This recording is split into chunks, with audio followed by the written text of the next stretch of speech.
Hi all, welcome to a special episode of the Mixing Martial Arts podcast, where I answer questions from my listeners. The main podcast will stay free week to week, but to get access to premium episodes, hop on over to my Substack at mixingmartialarts.com. Only $5 per month gets you access to premium podcast episodes, as well as in-depth long-form breakdowns and early access to any video breakdowns I do.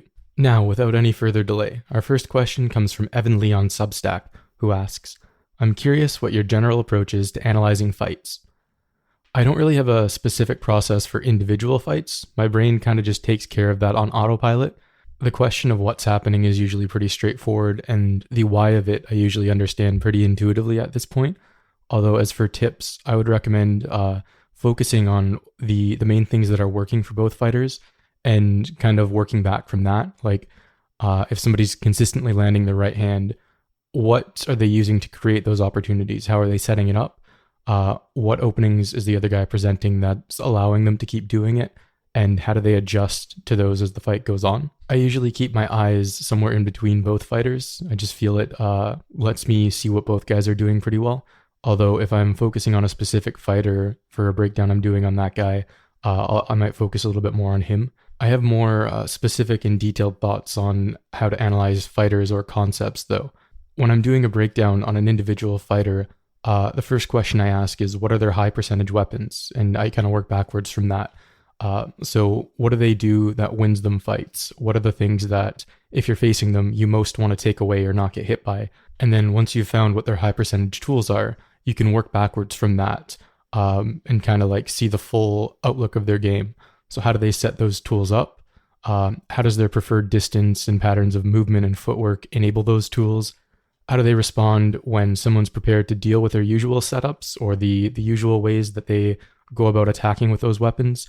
How do they respond when somebody attempts to take them out of their preferred distance or phase? And how do they respond to various styles of fighters? And for the most elite fighters, the guys at the top of their sports, they'll usually have very coherent games where you can take like their best weapons and kind of reconstruct their whole game with that. Whereas lower level fighters often have more disparate skills and tactics, where they don't really fit together as neatly. So for those, it might end up being like, this guy has good outside boxing, but he doesn't really have the footwork to keep guys from pressuring him. And he's also pretty good on top, but he doesn't have great wrestling to get himself there. So as an example of what this might look like, I recently wrote up a big breakdown article on Leon Edwards. And the way that process went was kind of, so his main weapons are outside kicks and clinch work. And the way he sets his kicks up, he'll kick all three levels, so he'll kick the leg and body to get guys looking down and then kick the head. He also has a couple discrete head kick setups, like he'll change levels like he's going low and then kick high. And he likes to keep himself on the edge of his kicking range, so he can fire off the kick at a moment's notice where he's too far away for his opponent to land most of their offense. Now, how does he respond when the opponent tries to work around that? If they try and charge him, he has solid first layer counters to back them off. If they try and punch with him from too far out from his kicking range, he'll back off and circle out, or he'll intercept them with a clinch entry and then go to work with his elbows. How does he react if the guy doesn't rush at him or give him something to work with on the counter and instead kind of inches forward and slowly eats up space? Well, then he's not actually very good at dealing with that. He kind of freaks out a little bit and ends up backing himself to the cage, often ends up backing up in straight lines. So now we've discovered a weakness, something that opponents can exploit. And you can do the same thing with a grappling-based fighter too. Like what are their primary takedowns? What are their chain wrestling options when guys block those? What kind of passes do they like? What's their process like on the ground? And how does it respond to attempts from the opponent to work around that, etc.? For more conceptual breakdowns, when I'm breaking down like a concept or a technique or something like that, I find it useful to start with like categorization and then get a bunch of examples and look for patterns in them. So a while back, I did a breakdown on funk rolls, and I would gather a bunch of clips, all the examples that I knew of it happening in MMA, and line them up and watch them back. And when I'm watching the clips, I'm looking at like what similarities do they have, what differences, what positions do they often come up in, what situations does it work best in, and what situations might it not work so well in.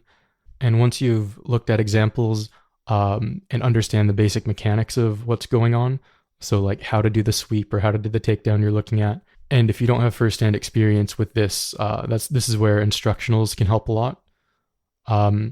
Once you've kind of got that down, then you can start to identify causal relationships. So first you go like, okay, this sweep works by using the inside leg to kick them over.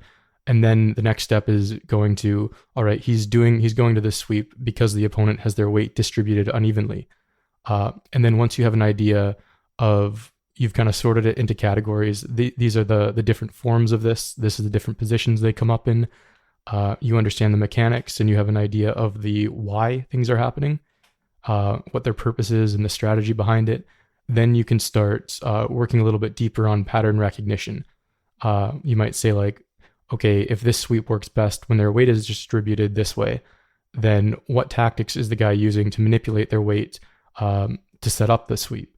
You start recognizing combinations, tactics that precede and follow it. What do they do when their opponent defends? What kind of chain options do they have from that? And then once you've answered all these questions, you kind of end up with basically a comprehensive game plan that you can map out in a flowchart. Like, this is how the move works.